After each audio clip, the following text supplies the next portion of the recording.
वासुदेवाय।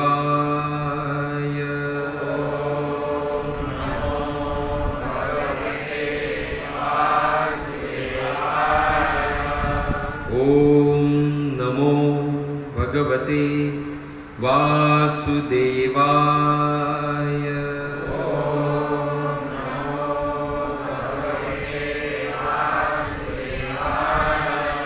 ॐ नमो भगवते वासुदेवाय।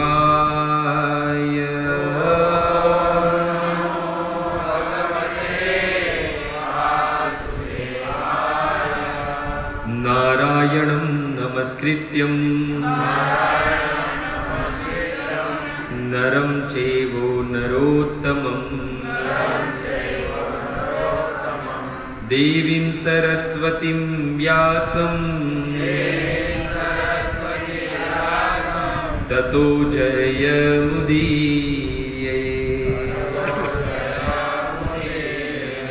नष्टप्रायेषु अभद्रेषु नित्यं भागवत सेवया। भगवती उत्तम श्लोके भक्तिर्भवतीर्नेष्टकी। ओम ज्ञानतिमिरानन्दस्य ज्ञानाञ्जनशलाकया चक्षुरुन्मीलितं येन तस्मै श्रीगुरुवे नमः। श्रीचैतन्यमनोभीष्टं स्थापितं येन भूतले स्वयं रूप कदा मह्यं ददाति शब्दान्तिकं। नमो विष्णुपादाय कृष्णप्रेष्ठाय भूतले श्रीमते भक्तिवेदान्त स्वामिनिति नामिने। नमस्ते सारस्वते देवे गौरवाणी प्रचारिणे निर्विशेष शून्यवादी पाश्चात्य देश तारिणे। हे कृष्ण करुणा सिंधु दीनबंधु जगतपते गोपेश गोपिकाकांत राधाकांत नमोस्तुते। तप्त कांचन गौरांगी श्री राधे वृंदावनेश्वरी वृषभानुसुते देवी प्रणमामि हरिप्रिये। वाञ्छाकल्पतरुभ्यश्च कृपा सिन्धुभ्येव च पतितानां पावनेभ्यो वैष्णवेभ्यो नमो नमः। जय श्री कृष्ण चैतन्य प्रभु नित्यानंद श्री अद्वैत गदाधर शिवासादि श्री गौरभक्तवृंद। हरे कृष्णा कृष्णा कृष्णा हरे हरे। हरे राम राम राम हरे हरे। हरे कृष्णा कृष्णा कृष्णा हरे हरे। हरे राम राम राम हरे हरे। हरे कृष्णा कृष्णा कृष्णा हरे हरे। हरे राम राम राम हरे हरे। यं ब्रह्मा वरुण रुद्र मरुत स्तुवन्ति दिव्यैस्तवे वेदे साङ्गपदक्रमोपनिषदे ध्यायन्ति यं सामगा ध्यानावसिस्ततद्गतेन मनसा पश्यन्ति यं योगिनो यस्यान्तमन विदुसुरा सुरगणा। देवाय तस्मै नमः। देवाय तस्मै नमः।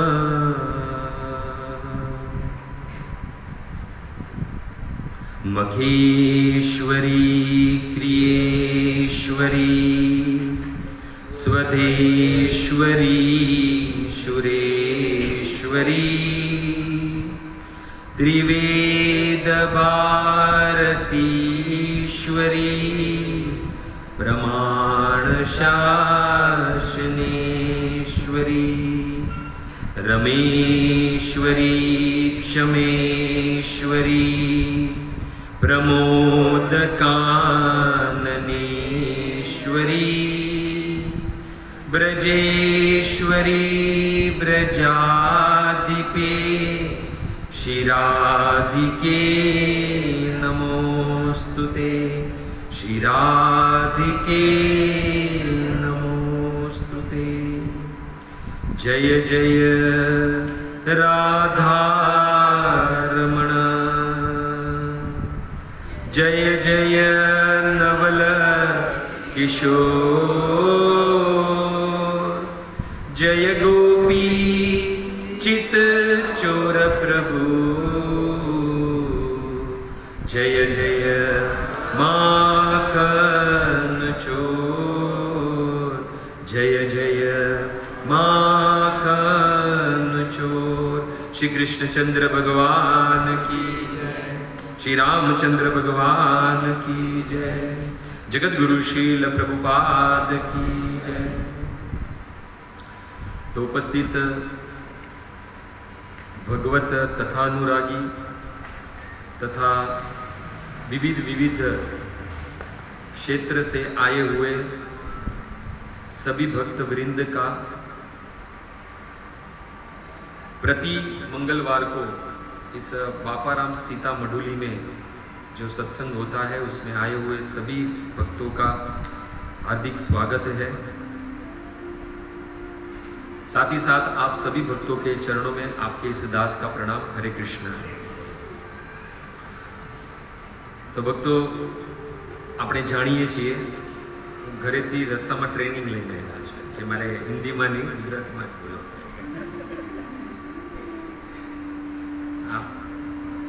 કાકાની યાદ મને બરાબર હતી, કોઈ બોલે નહીં બોલે એ બોલશે। તો આપણે બધા જાણીએ છીએ કે ભાગવતનો ત્રીજો સ્કંદ છે એ ચાલી રહ્યો છે અને એમાં બી બીજો અધ્યાય છે। આપણા દાસનું સૌભાગ્ય છે કે સ્પેશિયલી આ ચોથી વાર છું આ જ અધ્યાયની અંદર અને આ અધ્યાયનું નામ પણ શ્રી પ્રભુપાદે આપ્યું છે કે ભગવાન કૃષ્ણનું સ્મરણ। જીવનમાં બીજું કાંઈ સ્મરણ રહે ના રહે પણ ભગવાનનું નામ સ્મરણ રહેવું બહુ જરૂરી છે। અને આ અધ્યાયમાં બે મહાન કૃષ્ણના ભક્ત છે એકબીજાની સાથે મળે છે, ઉદ્ધવજી અને વિદુરજી। અને જ્યારે વિદુરજી દ્વારા જ્યારે પ્રશ્ન પૂછવામાં આવ્યો કે કૃષ્ણના વિષયમાં ઉદ્ધવજીને, તો તરત જ ઉદ્ધવજીને સ્મરણ કેનું આવી ગયું? કૃષ્ણનું। જેવી કૃષ્ણનું નામ લીધું એટલે બધી જ કૃષ્ણની લીલા છે એમના સ્મરણમાં આવવા લાગી તરત જ। અને તરત જ જેવું કૃષ્ણનું નામ લીધું એટલે કૃષ્ણની લીલા સ્મરણ થઈ એટલે તરત જ મૌન થઈ ગયું। તીવ્રેણ ભક્તિ યોગેન નિમગ્ન સાધુ નિવૃત્ત। સુખદેવ ગોસ્વામી કહે છે કે ભક્તિ દ્વારા ભક્તિ ભાવના દ્વારા તરત જ એમના મનમાં જે છે કૃષ્ણના ચરણ કમલ છે એનું સ્મરણ થવા લાગ્યું, એમની લીલાનું સ્મરણ થવા લાગ્યું તરત જ। અને એવી રીતના જ ભક્તો આગળના જે 21 શ્લોક જે થયેલા છે એ બધા જ કૃષ્ણની લીલાને સમર્પિત છે। તો આજે છે ત્રીજો સ્કંદ બીજો અધ્યાય અને 22મો શ્લોક।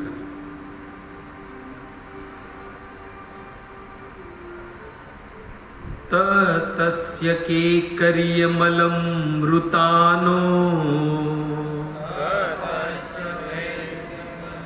ભૃતાનો તસ્ય કેકર્યમલમ ભૃતાનો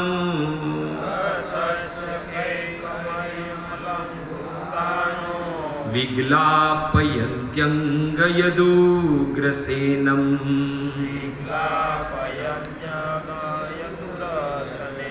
વિગ્લાપયત્યંગયદુગ્રસેનમ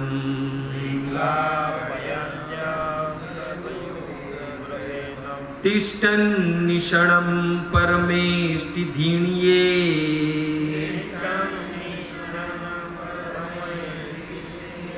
तिष्ठन् निषणं परमेष्टि धीष्णेये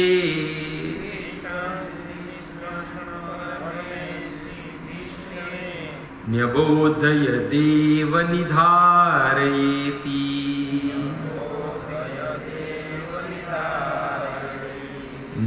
न्यबोधय देव निधारयेति।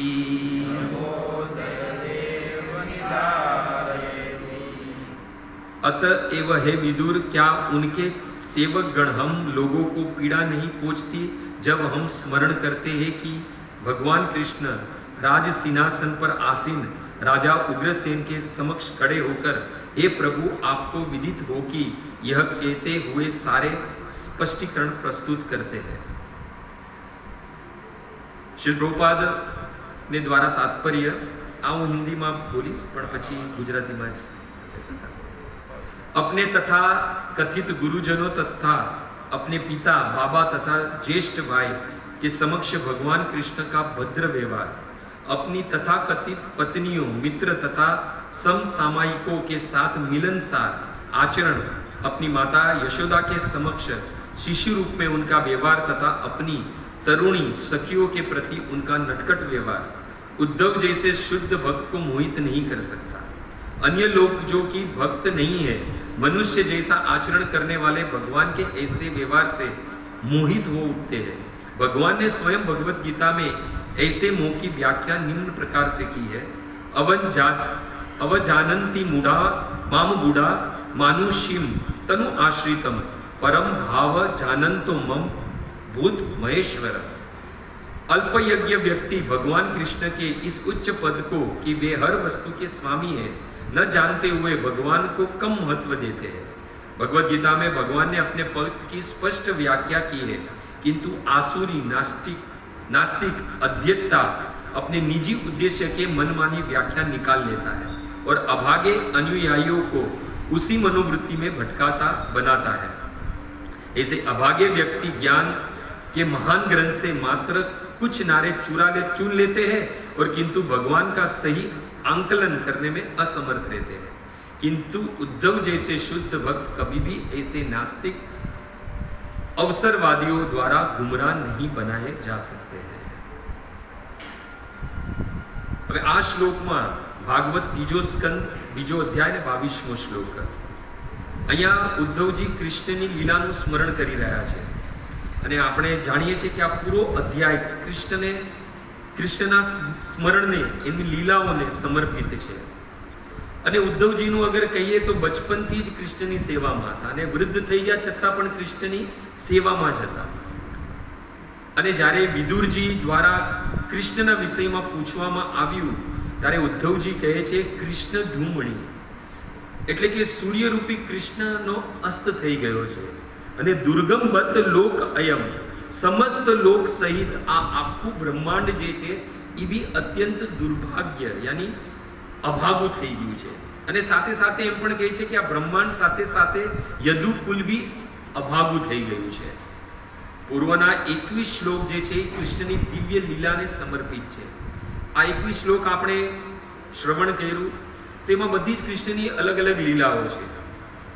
અને હવે ઉદ્ધવજી કહી રહ્યા છે કે હે વિદુરજી, આપણે આ બધી લીલાનું સ્મરણ કરીને પીડા થઈ રહી છે।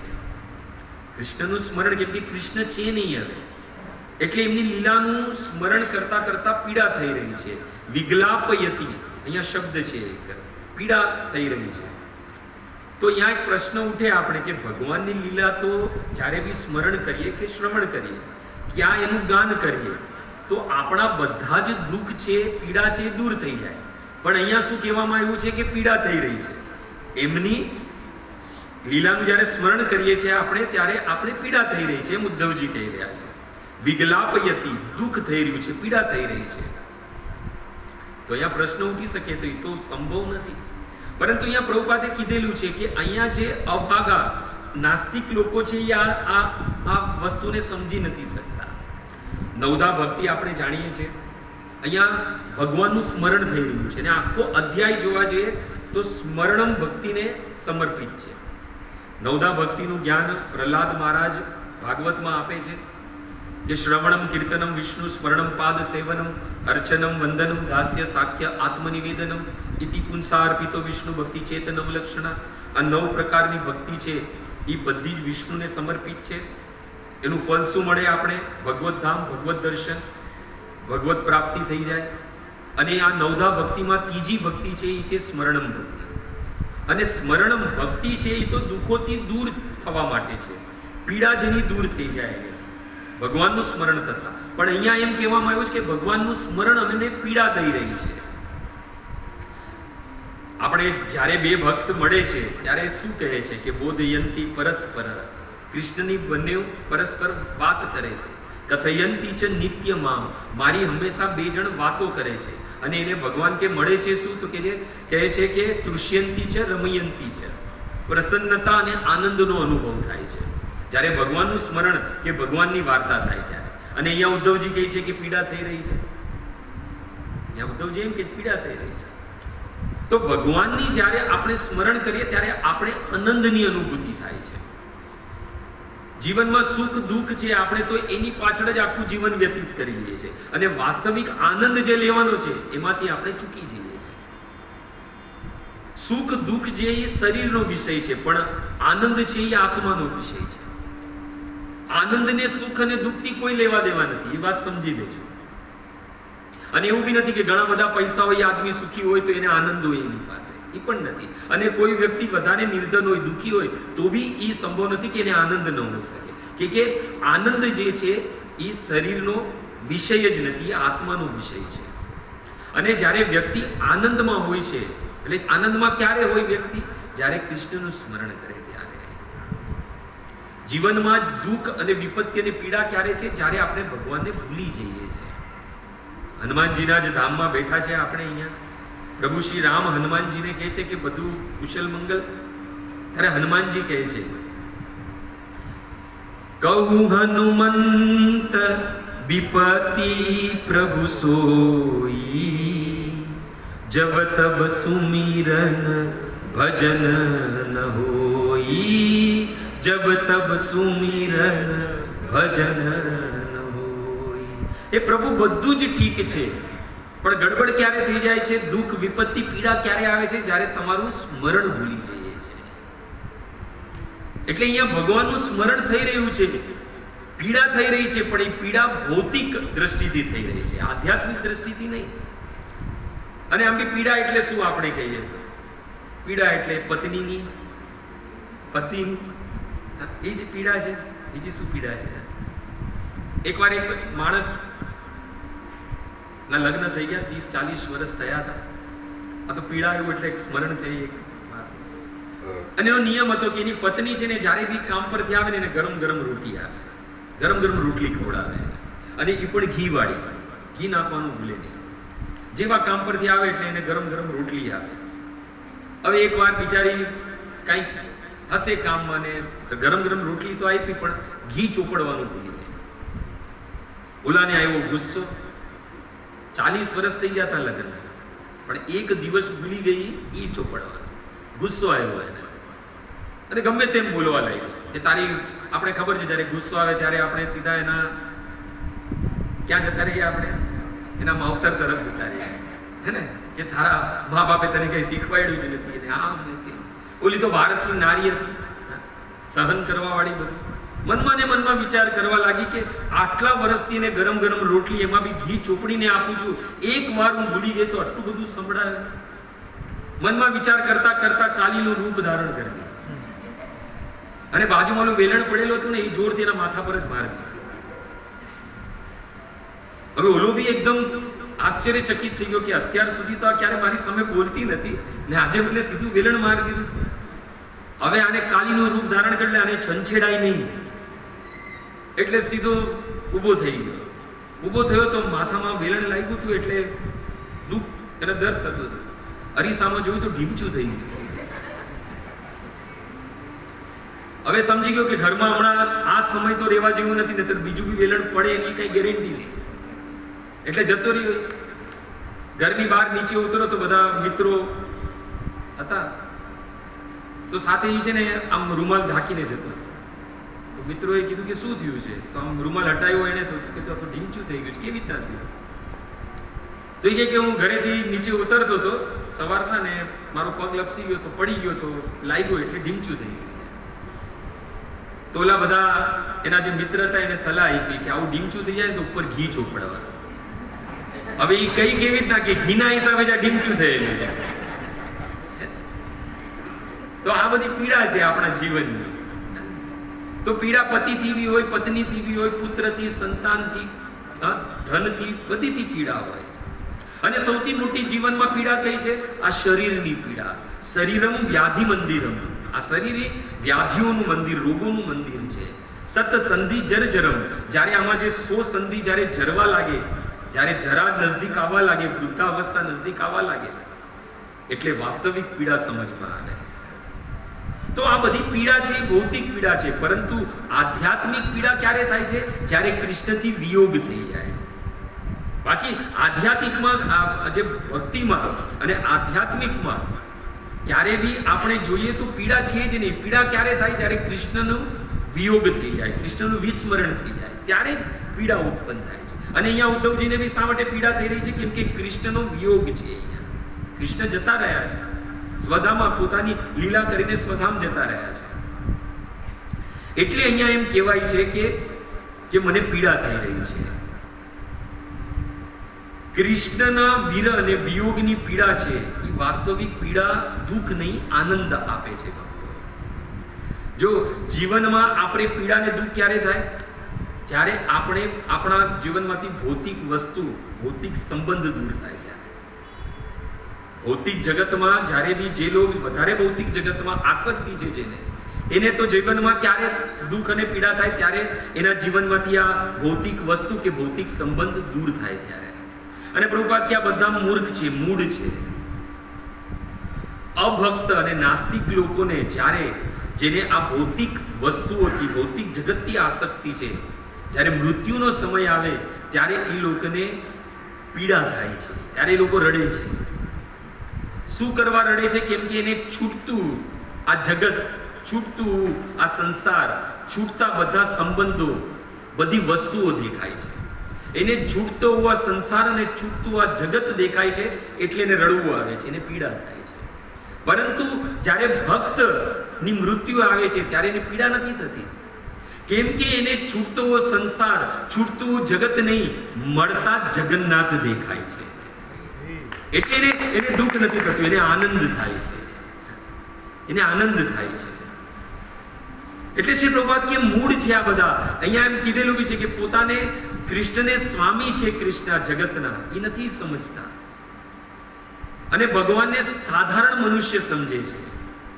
અને એ વખતે શ્રી પ્રભુપાદ કે મૃત્યુના સમયે કૃષ્ણના દર્શન કેવી રીતના થાય? કાલના રૂપે થાય છે. અને જ્યારે ભક્તને મૃત્યુ થાય છે ત્યારે ભક્તને શું અનુભવ થાય? એ વખતે જ્યારે કોઈ નવી દુલ્હન હોય, એના વિવાહ થતા હોય, ત્યારે એ જ્યારે લગ્ન મંડપમાં રાહ જોતી હોય, પણ જ્યારે ઢોલ અને નગારા અને સૈનાઈ વાગે ત્યારે એને શું થાય કે હવે મને મારો પતિ છે એ લેવા આવી ગયો છે. હે ને?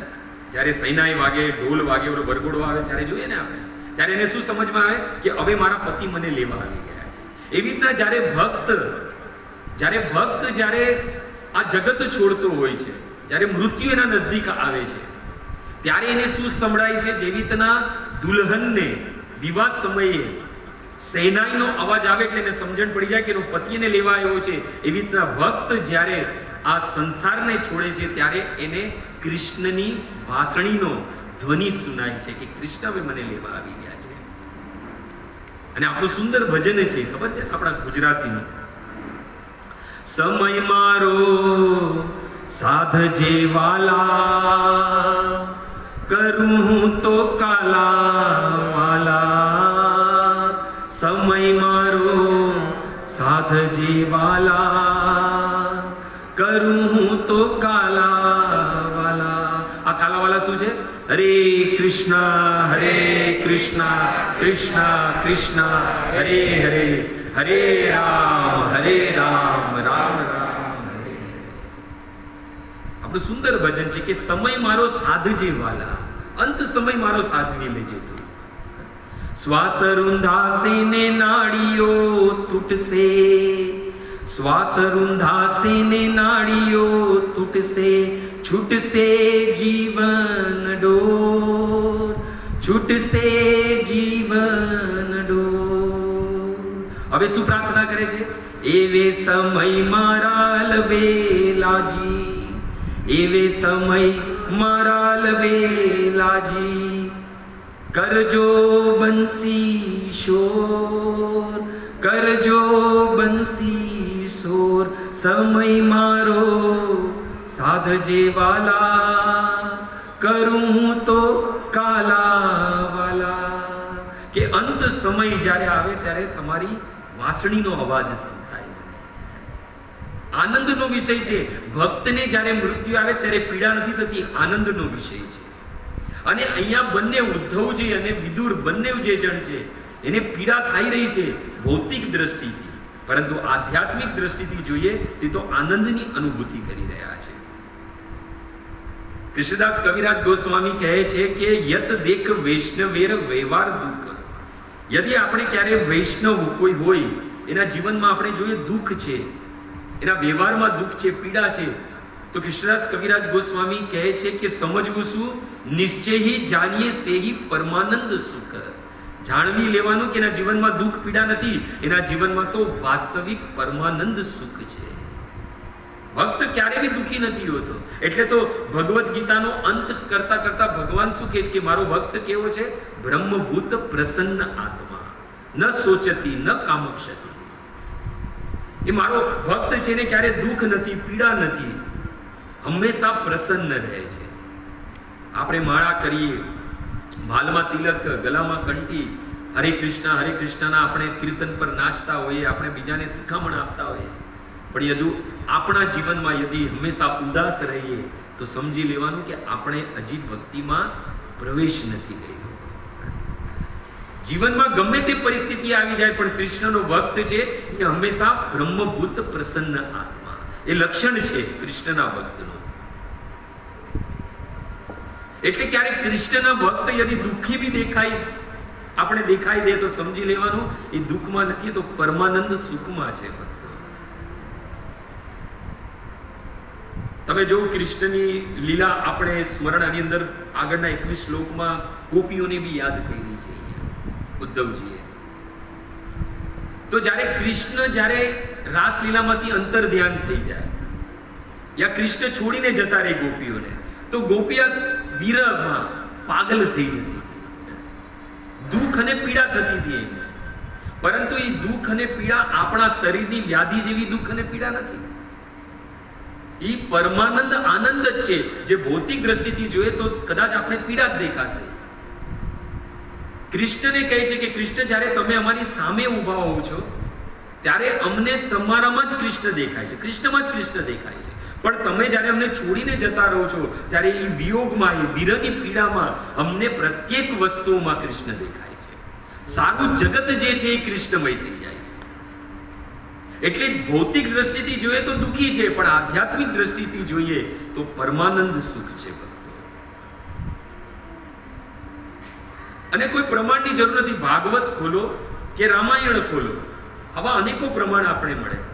ભાગવતો પ્રથમ સ્કંદ ખોલવામાં આવે તો એમાં પિતામહ ભીષ્મને જોઈ લો, શરીર પર કેટલા બધા બાણ લાગેલા છે, અસહ્ય પીડા. અગર ભૌતિક દ્રષ્ટિથી જોઈએ તો અસહ્ય પીડા છે, અને બાણ લાગેલો આપણે તો એક સોઈ ડોક્ટર મારે તો ખબર છે આપણે કેટલી પીડા. ત્યાં તો અસંખ્ય બાણોની સૈયા પર હતા સુતેલા, દલ્લોકનું ગાદલું નતું ત્યાં, ભાઈઓ બાણોની સૈયા હતી, અસહ્ય પીડા. પરંતુ ભગવાનનું ચિંતન કન્ટિન્યુઅસ હતું. અને ભગવાનને મની મન પ્રાર્થના કરે છે કે પ્રભુ મને તમારા દર્શન કરવા છે, અંત સમય આવ્યો છે. 12 મહાજનમાં એક સ્વયંભુ નારદ શંભુ કુમારો કપિલો મનુ પ્રહલાદ જનક ભીષ્મ બલિ ભૈયા સખી વયમ 12 મહાજનોમાંથી એક પિતામહ ભીષ્મ. અસહ્ય પીડા છે, વેદના છે, છતાં બી ભગવાનને સ્મરણ નથી ભૂલતા. અને સ્મરણમાં ભગવાનને યાદ કરતા કહે છે કે મને તમારા દર્શન કરવા છે. અને કેવા દર્શન કરવા છે? સધનંજય. એ જ તમારું પાર્થ સારથી વાળું રૂપ જોવું છે, અને ભગવાન એની સામે આવે છે. ભગવાનની લીલાનું ચિંતન કરે છે. તમે 11 શ્લોક જોઈ લો, 11 શ્લોકમાં સ્તુતિ કરી છે પિતામહ ભીષ્મએ. ભગવાનની બધી લીલાનું સ્મરણ કરે છે. અને અહીંયા બી ઉદ્ધવજી જે છે એ ભગવાનની લીલાનું સ્મરણ કરી રહ્યા છે. પીડા છે એ છે, અમને દુઃખ થાય છે. જેમ કે પિતામહ ભીષ્મને બી દુઃખ હતું, અસહ્ય પીડા હતી. પરંતુ ભગવાનનું જ્યારે સ્મરણ કર્યું, સુખદેવ ગોસ્વામી કહે છે કે સ્તુતિ પ્રારંભ કરતા પહેલા જ્યારે ભગવાનના દર્શન કરે છે પિતામહ ભીષ્મ, આંસુ ગતા યુદ્ધ શ્રમ નિવૃત્ત, જેટલા બી બાણ લાગેલા હતા, એના ઘાવ થયેલા હતા, એનેથી જે શારીરિક પીડા થઈ રહી હતી એનેથી મુક્ત થઈ ગયા પિતામહ ભીષ્મ. ક્યારે મુક્ત થયા? જ્યારે ભગવાનનું સ્મરણ કર્યું. જ્યારે ભગવાનનું સ્મરણ કર્યું એટલે ભગવાનના દર્શન થયા, અને ભગવાનના દર્શન થયા તો અનેકો ઘાવ જે શારીરિક પીડા આપી રહ્યા હતા એમાંથી પિતામહ ભીષ્મ મુક્ત થઈ ગયા. એટલે કોઈ અગર પિતામહ ભીષ્મને બાણોની સૈયા પર જોઈ તો ભૌતિકવાદી તો એમ જ વિચાર કરશે કે આ માણસને તો કેટલા બધા બાણ લાગ્યા, અસહ્ય પીડામાં હશે, હે ને? પરંતુ વાસ્તવિક જોવા જઈએ તો આટલી અસહ્ય પીડામાં બી 11 શ્લોક એવા પિતામહ ભીષ્મએ કર્યા કે આજ સુધી ભક્તો જે છે એના ગુણગાન કર્યા કરે છે. આવી આપણે બી એક પહેલો શ્લોક ગાઈ લઈએ. ઇતિ મતિરૂપ કલ્પિતા વિતૃષ્ણા ભગવતી શાશ્વત પુંગવે વિભૂમ્ની સ્વસુખમુપગતે ક્વચિદ વિહરતુ પ્રકૃતિમુપેયુષિયદ્વ પ્રવાહ. ભક્તો, આટલી અસહ્ય પીડામાં બી ભગવાનનું સ્મરણ થયું તો બધું જ દુઃખ છે એ ભૂલાઈ ગયું, બધી પીડા છે એ ભૂલી ગયા. એટલે કૃષ્ણદાસ કવિરાજ ગોસ્વામી કહેતે હૈ યત દેખ વૈષ્ણવેર વ્યવહાર દુઃખ. ભલે આપણી ભૌતિક દ્રષ્ટિથી એ જે ભક્ત છે એના જીવનમાં દુઃખ, એના વ્યવહારમાં પીડા દેખાઈ રહી હશે, પરંતુ નિશ્ચય હી જાણીએ સેહી પરમાનંદ સુખ. વાસ્તવિક ભક્ત જે છે એ ભગવાનના સ્મરણમાં પરમાનંદ સુખની અનુભૂતિ કરે છે. એ જ 11 શ્લોકની સ્તુતિમાં પિતામહ ભીષ્મ છે એ ગોપીઓને યાદ કરે છે. અને પરમાનંદ દાસજી તો કહે છે કે ભક્તિના શિખરની ગોપિયા છે તો ધજા છે, ધજા કીધેલી છે પરમાનંદ દાસજીએ ગોપીઓને ભક્તો. સંસારની દ્રષ્ટિથી અગર આપણે જોઈએ તો કૃષ્ણના ભક્તમાં સૌથી શ્રેષ્ઠ ગોપિયા અગર આપણે જોઈએ તો. પરંતુ અગર કોઈ ભૌતિક વાદી અગર કોઈ જોશે જે કૃષ્ણનો ભક્ત નથી, એ તો એમ જ કહેશે કે અમે તો ગોપીઓને જ્યારે બી જોઈએ ત્યારે રડતી જોઈએ. અગર કૃષ્ણની ભક્તિમાં રડવાનું છે તો અમે ભલા છે જ્યાં છે ત્યાં, અમને રડવું નથી. પરંતુ ભક્તો, ભક્તિમાં રડવું બી સામર્થ્યની વાત છે. બધાના ગજુ નથી યાર. ભક્તિમાં રડવું બી સામર્થ્ય, કોઈ વિરલો જોઈ રડી શકે છે. કેમ કે સાક્ષાત ભગવાન બી આ જગતનો નાથ, જગન્નાથ, આ જગતનો ઈશ્વર, એકમાત્ર ઈશ્વર જગદીશ્વર બી પોતાના ભક્ત માટે રેડ્યો છે. હે મૃગ, હે મૃદુકર શ્રેણી, તુમ દેખી સીતા મૃગ નહીં. પોતાની ભક્ત સીતા માટે કેટલા રેડા હતા રામ. અરે વૃક્ષને, લતાને, ઝરણાને બધાને પૂછતા હતા કે મારી સીતાને જોયેલી છે. અને એના વ્યવહારથી તો સતી જે છે એ પણ ભ્રમિત થઈ ગઈ કે આ બ્રહ્મ ન હોઈ શકે, આ ભગવાન ન હોઈ શકે. એટલે ભક્તિમાં જ્યારે રડવું હોય તો એ તો બહુ મોટી સામર્થ્યની વાત છે. એટલે તો કટ ઉપનિષદ કહે છે ને કે કૃષ્ણની ભક્તિ કેવી છે? સુરસ્ય ધારા નિશિતા દુરત્યયા. તલવારના ધાર પર ચાલવા જેવી છે અમારા કૃષ્ણની ભક્તિ. બધાની વસનું કામ નથી. અરે કૃષ્ણની ભક્તિ તો કોઈ વિરલો જ કરી શકે, અને એની માટે શરણાગતિ બહુ જરૂરી છે. ન અનન્ય ભાવ હોવો જોઈએ, ન અન્ય ઇતિનો ભાવ હોવો જોઈએ, જે ગોપીઓમાં હતો. શરણાગતિ કોને કહેવાય? જેની એક જ ઉપાસના હોય, એકનું શ્રવણ, એકનું સંકીર્તન, એકનું જ ભજન, એકનું જ મંત્ર અને એકનું જ ચિંતન થાય. ઈ શરણાગતિ છે વાસ્તવિક. અનન્યતા એને જ કહેવાય છે. અહીંયા તો શું છે કે સોમવાર આવે તો શિવજી, મંગળવાર આવે તો ગણેશજી, શનિવાર આવે તો હનુમાનજી. શુક્રવાર આવે તો માતાજી. ભક્તિને સ્ત્રી કીધેલી છે. ભક્તિ સ્ત્રી સ્વરૂપા છે અને સ્ત્રીનો એક જ પતિ હોઈ શકે છે.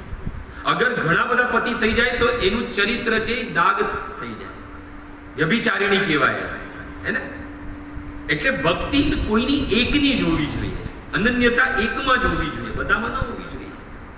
અને ગોપીઓની અનન્યતા એક અને એક માત્ર કૃષ્ણમાં હતી.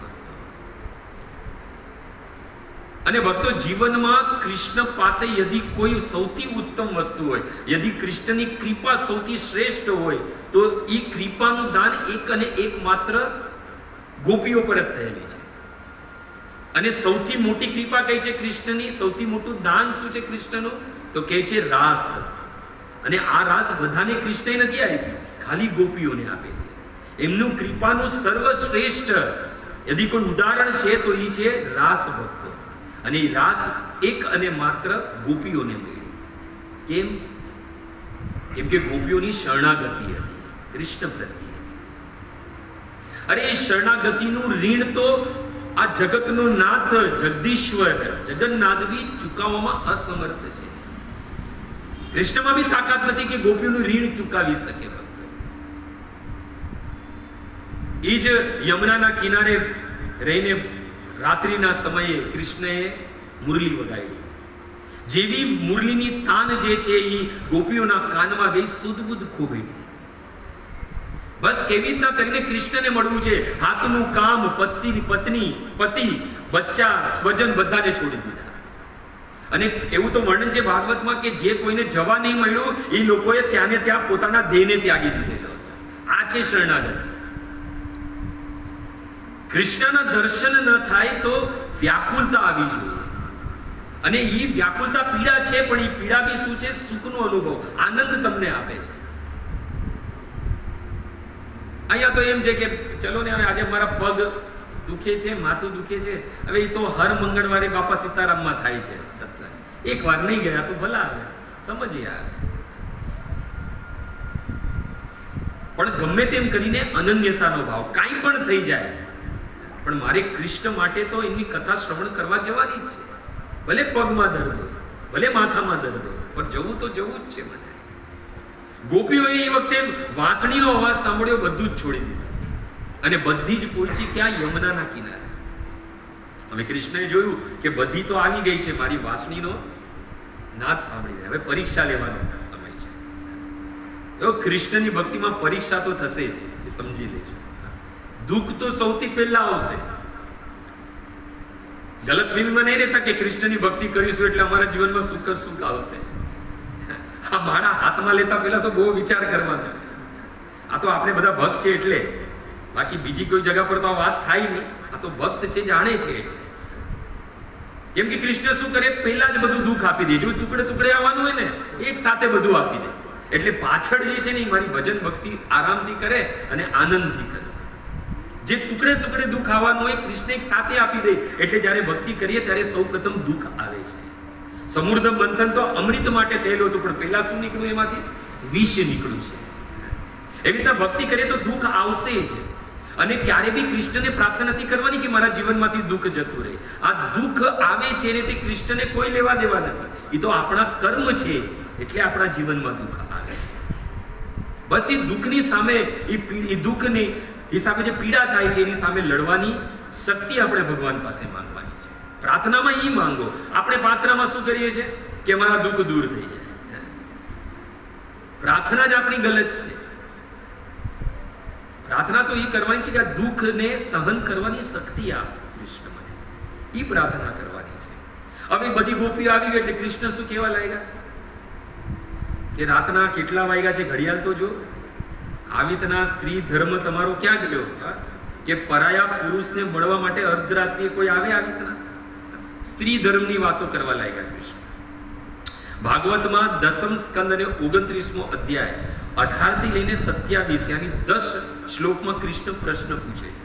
અને ભાગવતના 10મ સ્કંદ 29મો અધ્યાય 31 થી લઈને 40 સુધી 41 સુધી જે છે એ 11 શ્લોકોમાં ઉત્તર આપે છે ગોપીઓ. હવે આવી તો ગઈ બધી ગોપીઓ, એટલે પછી સ્ત્રી ધર્મની વાતો કરવા લાગ્યા કૃષ્ણ કે આવી રીતના પર પુરુષ માટે કોઈ સ્ત્રી થોડી, જે પતિવ્રતા સ્ત્રી હોય થોડી કઈ રાતના આવી રીતના પર પુરુષને મળવા આવે? તો સંસાર તમારે તો કઈ દ્રષ્ટિથી જોશે તમને? ગોપી તો ગોપિયા હતી. ગોપીએ કીધું એક તો વાંસળી વગાડીને બોલાવ્યા, અને હવે તમે બીજી રામાયણ શરૂ કરી રહ્યા બધી સ્ત્રી ધર્મ અમને શીખવાડો છો. અરે હે કૃષ્ણ, જ્યારે તમારી વાંસળીનો નાદ અમારા કર્ણમાં ગયો, ઈ જ વખતે સ્ત્રી બુદ્ધિ અને સ્ત્રી દેહ જે છે તો ઈ વખતે જ પડી ગયો. અને યદિ હવે આજે મળવા તમને આવી છે કોઈ સ્ત્રી નથી, આત્મા પરમાત્માને મળવા માટે આવી છે. આ ગોપીઓ કહે છે સ્ત્રી બુદ્ધિ તો ઈ વખતે ને સ્ત્રી દેહ તો ઈ વખતે જ પડી ગયેલો હતો. અને વેદો, અમે વેદોની રૂચા છીએ, અને વેદ શું કહે છે કે જે જેનો અંશ છે એ અંશની જ પૂજા કરવાની હોય. તો ભાઈ કૃષ્ણ તો પરીક્ષા લેવાના મૂળમાં હતા. કૃષ્ણ તો કે નહીં સ્ત્રી ધર્મ આવો થોડી હોય, આવી રીતના આવે, આમ ઘણી બધી વાત કરી. તો ગોપીઓએ શું કીધું કે કૃષ્ણ મેં એક પ્રશ્ન પૂછ્યો એનો જવાબ આપી દો તમે, એટલે અમે અમારા ઘરે પાછા જઈએ. બહુ સાંભળી લીધું તમારી, હવે એક પ્રશ્ન અમે પૂછીએ એનો જવાબ આપી દો એટલે અમે ઘરે જઈએ. એ પ્રશ્નના રૂપમાં ગોપીઓ જે એક કથા કહે છે, એ છે કે એક છોકરી હતી, એના વિવાહ થઈ રહ્યા હતા. તો વિવાહ થઈ રહ્યા હતા, વિદાય થઈ રહી હતી, તો માં એની હતી, એને શીખ આપી કે જો હવે તો તારું બધું જ તારો પતિ છે, અને પતિ જ પરમેશ્વર છે, એટલે છે ને તું એની પૂજા કરીને જ અન્ન અને જલ ગ્રહણ કરજે. ત્યાં સુધી અન્ન જલ ગ્રહણ નહીં કરતી, કેમ કે પતિ જ પરમેશ્વર છે. હવે માની શીખ જે હતી એ પુત્રીએ ગાંઠ બાંધી લીધી.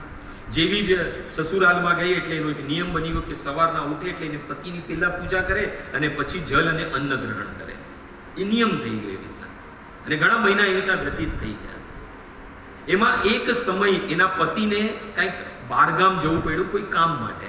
તો એણે આવીને એના પત્નીને કીધું કે મારા માટે હવે પ્રવાસ છે, મારા કામ ધંધા માટે, એટલે મારે કામ પડ્યું છે, એટલે કમસે કમ 2-3 મહિનાનો પ્રવાસ છે, તો મારે જવું પડે એમ છે ને, પણ તને સાથે લઈ જાવ એવી વ્યવસ્થા નથી, તો મારે જવું પડશે. તો એની પત્નીએ કીધું તો મારો તો નિયમ છે કે તમારી પૂજા કર્યા વગર હું અન્ન ને જલ ન ગ્રહણ કરું. અગર તમે જતા રહ્યા તો હું તો મરી જઈશ અન્ન ને જલ વગર.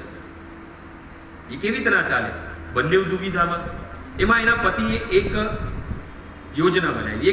એને કીધું કે એક કામ કરીએ, એક માણસને બોલાવ્યા, હું એના જેવી માટીની મૂર્તિ બનાવી, અને કીધું કે જો આ મારા જેવી જ માટીની મૂર્તિ છે, રોજ તારે આની પૂજા કરવાની, અને આની પૂજા કરીને પછી અન્ન અને જલ ગ્રહણ કરી લેવાના હતા. ઓલીને બી સમજમાં આવ્યું કે હા, આ વાત સમજમાં આવે છે, અને એ પ્રમાણે બધું નક્કી થયું, ને ઓલો એના કામ માટે પરદેશ ગયો. નિત્ય રોજ માટીના પુતળાની પૂજા કરે પહેલા, ને પછી જ અન્ન અને જલ ગ્રહણ કરે. કૃષ્ણ સાંભળતા તો ગોપીએ કીધું જરા ધ્યાનથી સાંભળો અમારી કથા, આમ તેમ ના જુઓ, ધ્યાનથી સાંભળો. એ કે રોજ ઈ સ્ત્રી જે છે એના પતિની ઈ પુતળાની પૂજા કરતી હતી, અને રોજ પૂજા કર્યા પછી જ અન્ન અને જલ ગ્રહણ કરતી હતી. હવે ધ્યાનથી સાંભળજો, કૃષ્ણને જવાબ આપજો. કૃષ્ણએ કીધું કે જવાબ દેવા માટે હું તૈયાર છું. એ કે એક દિવસ એવું બન્યું કે ઈ પૂજા કરવા જતી હતી માટીના પુતળાની, અને એનો સાચો પતિ આવી ગયો. તો એ કૃષ્ણ હવે જવાબ આપો મને કે ઈ કોની પૂજા કરે, ઈ માટીના પુતળાની કે એનો સાચો પતિ આવ્યો એની? તો કૃષ્ણ કે એમાં કઈ મોટી વાત છે? હવે જ્યારે સાચો પતિ આવી ગયો છે તો માટીના પુતળાનું શું કામ? સાચા પતિની જ પૂજા કરવી જોઈએ. ગોપીઓ કહે છે એ તો કૃષ્ણ હવે તમને સમજાવી રહ્યા છે કે જ્યારે આત્માનો પતિ મળી ગયો તો આ પંચ મહાભૂતના પતિનું હવે શું કામ? શું કામ? ऐसे वर को क्या वरु जो जन्मे मर जाए, वर वरिये गोपाल को मारो चुडलो अखंड रह जाए. અરે જ્યારે આત્માના પતિને પ્રાપ્ત કરી લીધા છે પછી આ દેહના પતિને શું કામ? ભક્તો કૃષ્ણ નિરુત્તર થઈ ગયા, અને એ વખતે કૃષ્ણ વિવશ થઈ ગયા. એની પોતાનું સૌથી મોટી કૃપાનું દાન જે રાસ છે એ ગોપીઓને દીધું. ભક્તો આ છે કૃષ્ણની ભક્તિમાં. પીડા બી થાય છે, દુઃખ બી આવે છે, તો શું છે? એ પરમ આનંદનો વિષય છે. એટલે અહીંયા અગર આપણે આ શ્લોક, હું આ શ્લોક જ્યારે આવ્યો આના પછીનો જે શ્લોક છે મારો સૌથી ફેવરેટ શ્લોક છે, 3:2:23. અહો બકિયમ સ્તન કાલ કુટમ જિંદામ સયાપાય તપીય સાધ્વી લેબે ગતિમ ધાત્રી ઉચિતામ તતન્યમ કમ્મા દયાલુ શરણમ રજ. આના પછીનો શ્લોક છે. જ્યારે ત્રીજો અધ્યાય ને બીજો આવ્યો તો મને એમ લાગ્યું 22મો શ્લોક ઈ જ છે, પણ મેં જ્યારે ખોલ્યું તો મેં કીધું આ તો કઈ શ્લોક આપણે સમજમાં જ નથી આવતો. એના પછીનો આવ્યો તો થોડો આનંદ આવત છે, પણ ભાગવતના બધા શ્લોક આનંદ આપવા વાળા છે. 12 વાગ્યા સુધી તો સમજમાં નતું આવતું કે કેના પર પ્રવચન આપે, કેના પર પ્રવચન આપે. શ્રી પ્રભુપાદ અને ગુરુ મહારાજને યાદ કર્યા કે કઈ બુદ્ધિ આપો તો કઈ બોલાય એમ. ત્યારે એક જ શબ્દ પર મારું ધ્યાન ગયું છે, પીડા. કૃષ્ણની ભક્તિમાં ક્યારે પીડા ન હોઈ શકે. અને વીર જે વીરની જે પીડા છે તો ગોપીઓ જેવી કોણ અનુભવ કરી શકે? ભાગવતમાં 4 પ્રકારના વીર બતાવ્યા છે ગોપીઓના. એમાં સૌથી પહેલો છે પલકાંતર વીર. પલકાંતર એટલે ગોપીઓ કહે છે કે કૃષ્ણ આ પલક બી અગર ઝપકાઈ જાય છે ને અને તમારા દર્શન નથી થતા ને, એ બી અમારા માટે પીડા છે, દુઃખ છે. અરે પીડા દુઃખ તો આવું હોવું જોઈએ, નહીં કે કોઈ ભૌતિક વસ્તુ ધન સંપત્તિ માટે પીડા ને દુઃખ હોવી જોઈએ. દુઃખ તો કૃષ્ણ માટે જ હોવું જોઈએ. કૃષ્ણના દર્શન ન થાય તો પીડા થવી જોઈએ. પલકાંતર વીર યાની પલક જપ આમ બંધ થાય અને કૃષ્ણના દર્શન ન થાય તો ગોપીઓ કહે છે કે અમને પીડા થાય છે. યુગાયતમ નિમિષેણ ચક્ષુષા પ્રાવૃષાયતમ શૂન્યાયતમ જગત સર્વે ગોવિંદ વિરણમે શિષ્ટાષ્ટકમ. અરે પલક ઝપક બી યુગો જેવી લાગવા લાગે, એને કહેવાય વાસ્તવિક પીડા. એ પીડામાં બી આનંદની અનુભૂતિ છે, દુઃખ નથી, એમાં સુખ છે. અને સ્વયં ગોપીઓ કહે છે બ્રહ્માજીને કે મૂર્ખ હો, આ મૂર્ખ છો તમે. અને કૃષ્ણને જોવા માટે કરોડો નેત્ર દેવા જોઈએ. કોટી નેત્ર નાહી દિલ સબે દિલ દુય. કૃષ્ણદાસ કવિરાજ ગોસ્વામી ચિત્ર ચરિત્રામૃતમાં કહે છે કે કરોડો કરોડો નેત્ર દેવા જોઈએ, એને બદલામાં કેટલા દીધા છે બધાને? 2 નેત્ર. મૂર્ખ છો તમે, બ્રહ્માને કહે છે. અરે મૂર્ખતાની તો સીમા ત્યારે પાર કરી દીધી કે એક તો કરોડો નેત્ર નહીં દીધા, 2 દીધા, અને 2 પર શું દઈ દીધું? નિમિષ. તાહિતે નિમેષ, એના ઉપર પલકે દઈ દીધી. સૌથી મોટું મૂર્ખતાનું કાર્ય કર્યું એ બ્રહ્મા તમે. એટલે પલકાંતર વીર. ગોપીઓને તો એ બી પલકાંતર વીર બી પીડા દેતી હતી ગોપીઓને. આપણે તો શું છે, મંદિરમાં જઈને બી પલકાંતર વીર આંખ બંધ કરીને સુઈ જવાય. બાજુ વાળો ઉઠાડે કે ભાઈ હવે પતી ગઈ આરતી, હવે ઘરે જવાનો સમય થયો. એમાં ઘરે જતા પહેલા તો એમ કે પ્રસાદનો સમય થયો કે નથી થયો, કેમ કે આપણે એની માટે તો આવ્યા છે. તો પલકાંતર વીર. બીજો છે વનાંતર વીર. જ્યારે કૃષ્ણ વનમાં ગાયોને ચરાવવા જતા હતા, ઈ બી ગોપીઓને વીર થતો હતો, ગોપીઓને વિયોગ લાગતો હતો. વધારે નહીં તો વનમાં ગયા હતા, સાંજના પાછા આવવાના છે, પણ વનમાં જતા જોયા, એને વનાંતર વીર કહેવાય છે. ગોપીઓને ઈ પણ સહન નતું થતું. ત્રીજો છે દેશાંતર વીર. ભક્તો જ્યારે અક્રૂરજી જ્યારે ભગવાનને મથુરા લેવા આવ્યા ત્યારે દેશાંતર વિરહ કે હવે કૃષ્ણ જતા રહેશે, મથુરા જશે, ઈ વિરહ એમને સતાવા લાગ્યો. અને ચોથો છે પ્રત્યક્ષ વિરહ. જ્યારે ગોપીઓના સામે કૃષ્ણ ઊભા હોય છે ત્યારે એ લોકો એમ વિચાર કરતી હોય છે, કૃષ્ણ છે સામે, પણ શું વિચાર કરે કે હમણાં મા યશોદા બોલાવશે એટલે આ જતા રહેશે. જે સામે પ્રત્યક્ષ ઊભા છે છતાં પણ વિરહ છે, કેમ કે એક ભય છે કે હમણાં મા યશોદા બોલાવશે એટલે જતા રહેશે. એટલે 4 પ્રકારના વિરહ છે ગોપીઓના: પલકાંતર, વનાંતર, દેશાંતર અને પ્રત્યક્ષ વિરહ. 4 પ્રકારના વિરહ છે. આ ગોપીઓની વાત છે. અને બીજી જઈએ તો વાત્સલ્યની સાક્ષાત મૂર્તિ નંદ અને યશોદા.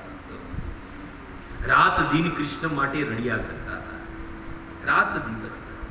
ઉદ્ધવજી જ્યારે કૃષ્ણનો સંદેશ લઈને, આ જ ઉદ્ધવજી જ્યારે કૃષ્ણનો સંદેશ લઈને જાય છે ત્યારે કોઈને પૂછે છે કે આ નંદ અને યશોદાનું ઘર ક્યાં છે? તો કહે છે કે આ નદી છે ને, નદી વહે છે ને, બસ એને કોરે કોરે ચાલતા જાઓ, તમને એમનું ઘર મળી જશે. અને એ નદી કોઈ પાણીની નહીં, નંદ અને યશોદાની અશ્રુની નદી હતી. એ વાસ્તવિક પીડા છે કૃષ્ણ માટે. ત્યારે એક વાર વિચાર કરજો કે દિવસમાં ક્યારે કૃષ્ણ માટે રડવું આવે છે આપણે? પરમ પૂજ્ય ડોંગરે મહારાજજી કહે છે કે વૈષ્ણવ કોને કહેવાય છે? જે દિવસમાં 24 કલાકમાં એક વાર કૃષ્ણ માટે એક આંસુ બી યદી વહાવી લે તો એ સાચો વૈષ્ણવ છે. ત્યારે આપણે આપણી જાતને પૂછજો કે કૃષ્ણ માટે ક્યારે આંસુ નીકળે છે આપણા? એકવાર પોતાની જાતને પૂછજો ક્યારે. અને આ નંદ અને યશોદા તો રાત દિવસ રડતા હતા. બસ ખાલી પ્રાણ એટલે ટકેલા હતા કેમ કે કૃષ્ણે વચન આપેલું હતું કે હું પાછો આવીશ. અને ભક્તના લક્ષણ છે નિત્ય. આ નંદ અને યશોદા કરતા શું હતા? નિત્ય કૃષ્ણની લીલાનું સ્મરણ. કે સવાર થઈ એટલે કૃષ્ણ અહીંયા ગયા હશે, કે સવાર થઈ ગઈ આટલો ટાઈમ વાગ્યા એટલે કૃષ્ણ અહીંયા હશે, અહીંયા હશે. એમની લીલા સ્થલી પર જઈને કૃષ્ણના દર્શન કરતા હતા. કૃષ્ણની લીલા સ્થલીના રાત દિવસ રડતા હતા, છતાં પણ એમાં બી એ પીડામાં બી સુખની અનુભૂતિ હતી. આપણે શું છે, આપણે એમ સમજીએ કે જીવનમાં આપણા પૈસા જતા રહ્યા, ધનમાં બિઝનેસમાં નુકસાન થઈ, પત્ની જતી રહી, પતિ જતા રહ્યા, એ સૌથી મોટી વિપદા છે. નહીં, ભાગવત કહે છે વિપદ નેવ વિપદમ. જેને આપણે વિપદ દુઃખ અને પીડા સમજીએ તો છે જ નહીં પીડા. પીડા કહી છે કે વિપદ વિસ્મરણ વિષ્ણુ. જ્યારે ભગવાનનું વિસ્મરણ થઈ જાય એ જ વાસ્તવિક પીડા અને આપત્તિ અને દુઃખ છે, વિપત્તિ છે.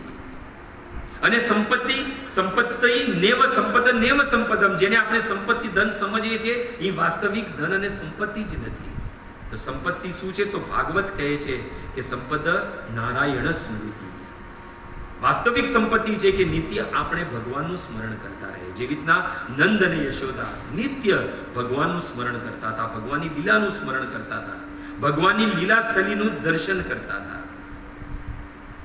અને જ્યારે બી કોઈ કૃષ્ણની વાત કરે તો સુખદેવ ગોસ્વામી કહે છે કે યશોદા પુત્રસ્ય ચરિતાની ચ શૃણવંતી. જ્યારે બી યશોદા પોતાના પુત્રની લીલાનું કોઈ શ્રવણ કરાવે, કોઈ લીલાની વાત થાય, ચર્ચા થાય, તો સ્નેહવશ સુખદેવ ગોસ્વામી કે તે પરિચિત અશ્રુણી સ્નેહ સ્નુત પયોદરા. વાત્સલ્ય ભાવના કારણે એમના આંખોમાંથી અશ્રુની ધારા અને સ્તનમાંથી દૂધની ધારા વહેવા લાગી. આ છે વાસ્તવિક પરમાનંદ સુખના લક્ષણ. ભૌતિક દ્રષ્ટિથી જોશું તો એમ થશે કે પીડા છે આ મા બાપને, પરંતુ વાસ્તવિક તો પરમાનંદ સુખ છે. 88 વર્ષના યશોદા હતા ત્યારે કૃષ્ણની પ્રાપ્તિ થઈ પુત્રના રૂપમાં. પરંતુ કૃષ્ણના વિરહમાં કૃષ્ણ જ્યારે ગોચારણ માટે જતા હતા અને જ્યારે વનથી જ્યારે પાછા ઘર તરફ વળતા હતા તો પેલા વાંસળી વગાડતા હતા, પોતાના આવવાનો સંકેત દેતા હતા. નંદ બાબા આપણે ટેરેસ કહે ને એના પર ઉભા રહેતા હતા કે કૃષ્ણ ક્યારે આવશે, ક્યારે આવશે. અને કૃષ્ણ પોતાને આવવાનો સંકેત વાંસળીથી દેતા હતા. ભાગવતમાં વર્ણન છે કે વાંસળીની ધ્વનિ એ યશોદા સાંભળતી હતી, સ્તનમાંથી દૂધની ધારા વહેવા લાગતી હતી. ભક્તો, આટલો પ્રેમ કૃષ્ણ માટે. શું આપણે છે એટલો પ્રેમ કૃષ્ણ માટે? અહીંયા પીડા છે, આપણે તો પીડા શું છે? શરીરની પીડા છે, ધન જતુરીઓની પીડા છે. કૃષ્ણની પીડા છે જ નહીં. આપણે કૃષ્ણની પીડા જીવનમાં થવી જોઈએ ભક્તો. આ જ સ્મરણની વાત ચાલી રહી છે. અને ત્રીજી ભક્તિ છે આ સ્મરણ. અને એના આચાર્ય કોણ છે? પ્રહલાદ મહારાજ. જીવનમાં કેટલું દુઃખ હતું બતાવો. દુઃખ કોઈ આજુબાજુ વાળો ને એમના પિતા જ દેતા હતા, એમને દુઃખ દેતા હતા. કોઈ આજુબાજુ વાળો નતો. અને એના જેવી પીડા તો કોઈના જીવનમાં નહીં હશે. છતાં પણ પીડા હતી, પરંતુ ક્યારે બી અને જ્યારે પીડા, જ્યારે બી દુઃખ આવ્યું, ભગવાને એમને પ્રત્યક્ષ દર્શન આપ્યા છે. એમની હંમેશા મદદ કરી ભગવાન, એમની રક્ષા કરી. પરંતુ ક્યારે બી ભગવાનને કમ્પ્લેન્ટ નથી કરી કે તમે મારા બાપને આમ કરી નાખો, તેમ કરી નાખો, આ મને દુઃખ આપે છે એટલે એને આમ કરી નાખો. આપણે તો ભગવાન પાસેથી પ્રાર્થના કરીએ કે આણે મને દુઃખ આપ્યું છે, ભગવાન એને બરાબર દુઃખ આપશે. તું દર્શન કરવા આવ્યો છે કે શું કરવા આવ્યો છે? કે વેર ભાવના લઈને તો આપણે મંદિરમાં જઈએ છીએ. અને ભક્તિમાં સૌથી વધારે વેર ભાવના છે. બતાવો, કોઈની પ્રગતિ બી થતી હોય તો ભક્તિમાં ઈર્ષા ચાલુ થઈ જાય છે. અરે એ તો ભૌતિક વિષય છે. આપણે જ્યારે કૃષ્ણની ભક્તિ આધ્યાત્મિક પદ પર જ્યારે ચાલે ત્યારે ઈર્ષા સાની અને પ્રશંસા બી નહીં હોવી જોઈએ કે કોઈ મારી પ્રશંસા કરે. કે પ્રશંસા શું કરે? નિષ્ઠા. આપણા આચાર્ય પરંતુ કોઈની નિંદા બી ન કરવી જોઈએ. અહીંયા કેટલી બી આપણે શું છે, અનુકૂળ સ્થિતિમાં જ ભક્તિ આપણે સમજમાં આવે છે. જેવી પ્રતિકૂળ સ્થિતિ થઈ ગઈ તો આપણી ભક્તિ છે, માળાની સંખ્યા ઓછી થઈ જશે, મંદિરમાં જવાનું ઓછું થઈ જશે આપણે. પરંતુ વાસ્તવિક પ્રતિકૂળ અવસ્થા જ્યારે આવે ત્યારે જ આપણી પરીક્ષા છે, આપણી ભક્તિની પરીક્ષા છે, આપણી નામ નિષ્ઠાની પરીક્ષા છે કે આપણે કેટલા એમાં માર્ક લાવી શકીએ છીએ, એમાં કેટલા પાસ થઈ શકીએ છીએ. કેટલી જોવા જઈએ તો પ્રતિકૂળ પરિસ્થિતિ છે પ્રહલાદ મહારાજના જીવનમાં, પરંતુ ક્યારે પણ ભક્તો એમણે ભગવાનને કમ્પ્લેન નહીં કરી. રામાયણમાં બી પ્રસંગ છે જ્યારે રામ પંપા સરોવરની તરફ દંડકારણ્ય વનથી પંપા સરોવર તરફ જઈ રહ્યા અને મા સીતાની શોધ કરતા ત્યારે એમને તરસ લાગે છે. તો એક ઝરણાના કિનારે પાણી પીવા માટે જાય તો એમનું ધનુષ બાણ છે એ રાખે છે નીચે અને પાણી પીએ છે. અને જ્યારે ધનુષ બાણ ઉપાડે ત્યારે જોઈએ છે કે એની નીચે એક નાનું મેંઢક આવી ગયું છે અને પૂરો દબાઈ ગયો, તો એના કારણે એના શરીરથી ખૂનની ધારા વહેવા લાગી. ભગવાનને ઘણું દુઃખ થયું. કીધું કે મેં જ્યારે આ ધનુષ બાણ રાખ્યું ત્યારે તું બોલ્યો કેમ નહીં? તને મેં આટલું મોટું ગળું આપ્યું છે, ડ્રાઉન તો આમ તો આખો દિવસ કરતો હોય છે. જ્યારે મેં ધનુષ મૂક્યું ત્યારે તને મને કીધું, અવાજ કર્યો તો હું ધનુષ હટાવી લેત તરત. બહુ સુંદર જવાબ આપે છે એ મેંઢક ભક્ત, આપણા જીવનમાં ઉતારવા જેવો છે. એ કે પ્રભુ જ્યારે જીવનમાં દુઃખ આવે ત્યારે એ દુઃખમાંથી બહાર નીકળીએ અને સહન કરવાની શક્તિ અમે તમારી પાસે જ માંગીએ છીએ કે પ્રભુ જીવનમાં દુઃખ આવ્યું છે, આ દુઃખને સહન કરવાની શક્તિ આપો. પરંતુ આ દુઃખ તો સાક્ષાત તમારે દ્વારા જ દીધેલું છે. અમે કોને પ્રાર્થના કરવા જોઈએ? કોને પ્રાર્થના કરવા જોઈએ? એટલે સમજી લીધું કે આ દુઃખ જ મારા કર્મનું છે, એટલે મારે તમને પ્રાર્થના, તમને એની ઓલું નથી કરવાનું, પણ અમે તમારથી પ્રાર્થના કરીએ છીએ કે આ દુઃખ સહન કરવાની શક્તિ આપી. એટલે હું બોલ્યો નહીં. કોને પુકારું? અવાજ તો મારો બહુ મોટો છે, પણ કોને પુકારું? જેને પુકારવાના છે એને તો આજે દુઃખ આપ્યું છે. તો પ્રહલાદ મહારાજના જીવનમાં બી ઘણું દુઃખ હતું, પણ ક્યારે બી ભગવાનને એમ નથી કીધું કે મારા પિતાને તમે આમ કરી દો, આ દંડ આપી દો, તે દંડ. અરે છેલ્લે માર્યા પછી બી આ જ પ્રહલાદ મહારાજ કહે છે કે એમને ગતિ આપો. માંગે છે ને કે માંગો, શું માંગવું છે? તો કે મારા પિતાને તમે તમારું ધામ પ્રાપ્ત કરાવો. આ છે વાસ્તવિક ભક્ત. જીવનમાં અનુકૂળ પરિસ્થિતિ હોય કે પ્રતિકૂળ પરિસ્થિતિ હોય, પણ કૃષ્ણનું સ્મરણ ન ચૂકાય. આજે પ્રતિકૂળ પરિસ્થિતિ છે બંનેના જીવનમાં, ઉદ્ધવજી અને વિદુરના. કેમ કે જેનો સંગ કરી, જેનો સંગ આટલા વખતથી કર્યો છે, આજે એ જતા રહ્યા છે. એટલે પીડા છે, એટલે દુઃખ છે બંનેના જીવનમાં. એટલે ભજન કરવામાં વિષમથી વિષમ પરિસ્થિતિ આવી જાય તો બી બ્રહ્મભૂત પ્રસન્ન આત્મા મુસ્કુરાતી રહેવું જોઈએ. અહીંયા તો શું છે કે દુનિયા વાળા તો રબડી અને રસગુલ્લા ખાઈને બી દુઃખી જ છે, રડતા જ હોય. આટલી બધો પૈસો, પણ તમે એને પૂછો ને કેમ ચાલે, અરે શું કેવું, બહુ તકલીફ છે. આવ્યો છે મર્સિડીઝમાં, તો બી તકલીફ છે તને, બસ રડવાનું જ છે. તો દુનિયા વાળા તો રબડી અને રસગુલ્લા ખાઈને બી રડે, પરંતુ ધન્ય છે અમારી મીરા કે રાણા ભેજ્યો વિષ કો પ્યાલો, પીવત મીરા હાસી રે, પગ ઘૂંઘરું બાંધ મીરા નાચી રે. આ જ વાસ્તવિક છે ભક્તો, કે કેટલી બી જીવનમાં વિષમથી વિષમ પરિસ્થિતિ આવી જાય, પીડા બી હોય જીવનમાં, પરંતુ ભૌતિક લોકોની દ્રષ્ટિમાં તો કદાચ એ દુઃખ છે, પરંતુ ભક્ત જાણે છે કે આ દુઃખ નથી, આ તો પરમાનંદ સુખ છે. એટલે આ જે શ્લોકની અંદર ઉદ્ધવજી એમ કહે છે કે ભાઈ કૃષ્ણને સ્મરણ કરીએ છીએ અમે, તો શું અમને પીડા નહીં થાય? એ તો જતા રહ્યા છે હવે અમને છોડીને. એમની લીલા સ્મરણ કરીને અમારા હૃદયમાં દુઃખ થાય છે, પીડા થાય છે. પરંતુ આ ભૌતિક દ્રષ્ટિથી પીડા છે, પરંતુ આધ્યાત્મિક દ્રષ્ટિથી જોઈએ તો વાસ્તવિક ઉદ્ધવજીના અને વિદુરજીના જીવનમાં એ પરમાનંદ સુખ, પરમ સુખ અનુભવ કરાવે છે. તો ભક્તો, ભાગવત ખોલો કે રામાયણ ખોલો, કોઈ બી ભક્તને જોઈ લો, રડે છે પણ કૃષ્ણ માટે, રામ માટે. એટલે તો સુખદેવ ગોસ્વામી કહે છે કે જ્યારે ગોપીઓ રડે છે તેનું રડવું કેવું છે? રૂરુદ સુસ્વરમ રાજન. એમનું રડવું બી સુરમાં છે. એટલે એ પીડા બી છે, એ પીડા બી દુઃખ નહીં, સુખ છે. એ આ શ્લોકથી થાય છે. દસમ સ્કંદ 32મો અધ્યાય પહેલો શ્લોક. સુખદેવ ગોસ્વામી કહે છે કે ગોપીઓ રડે છે, ભૌતિક દ્રષ્ટિથી એમ હશે કે પીડા છે એટલે રડે છે, પણ રુદસ સુસ્વરમ રાજન. કેમ? કેમ કે કૃષ્ણ દર્શન લાલસા, કે એના જીવનમાં કૃષ્ણની દર્શનની લાલસા છે, ઉત્કંઠા છે. એટલે સબરીને બી જોઈ લો, સબરીને જો તમે જીવન આખું 88 વર્ષ બુઢી થઈ ગઈ જવાનીમાંથી, રોજ રડતી હતી કે રામના દર્શન થઈ જાય, રામના દર્શન થઈ જાય. માર્તંગ મુનિએ મને કીધેલું છે કે ભગવાન દર્શન દેવા આવશે તમને. રોજ રોજ કંદમૂલ અને ફૂલ હારની થાળી સજાવીને રહેતી હતી, સવારથી સાંજ થઈ જતી હતી, પરંતુ શું મળતી હતી? આપણું સુંદર ભજન છે ને, સૂરજ ઉગે ને મારી ઉગતી રે આશા, સંધ્યા ઢલે ને મને મળતી નિરાશા.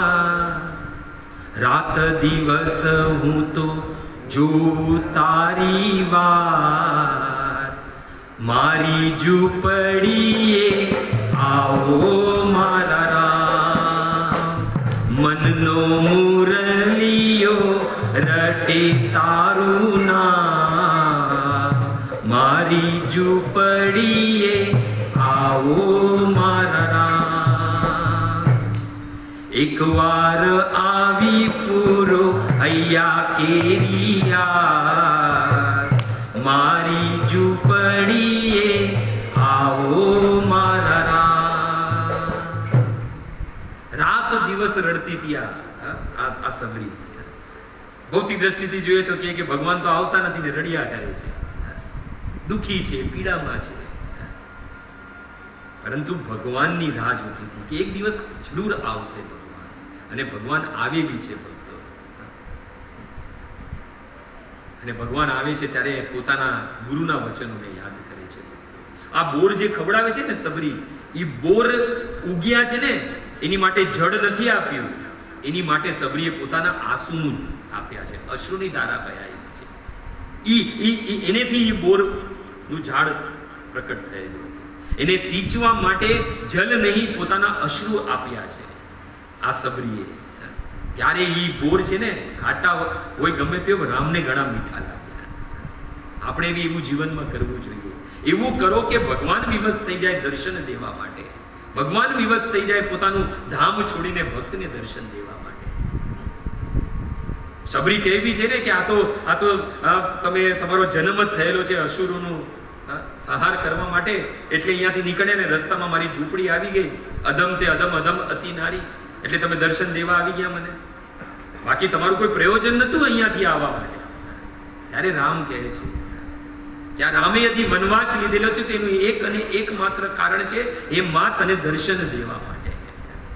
આ રામ મનથી આવ્યો છે તેનું કારણ જ એક છે, પોતાના ભક્તોને દર્શન દેવા માટે. રામના બી આંખમાંથી આંસુ નીકળે છે. એટલે ભક્તિમાં તો ભક્ત બી રડે છે ને ભગવાન બી રડે છે, અને રડવું એ ભક્તિમાં સામર્થ્ય છે. બધાની ગજુ નથી. એટલે અહીંયા જે શ્લોકમાં જે પીડા દેખાઈ રહી છે એ પીડા નથી, બસ પરમાનંદ સુખની અનુભૂતિ બંને ભક્ત કરી રહ્યા છે. એ જ આજ તુજ બુદ્ધિથી સમજવાનો ને સમજાવવાનો પ્રયાસ કર્યો આ શ્લોકથી. તો કોઈ કાંઈ ત્રુટી રહી ગઈ હોય તો તમારો પુત્ર સેવક અને દાસ સમજીને ક્ષમા કરી દેજો.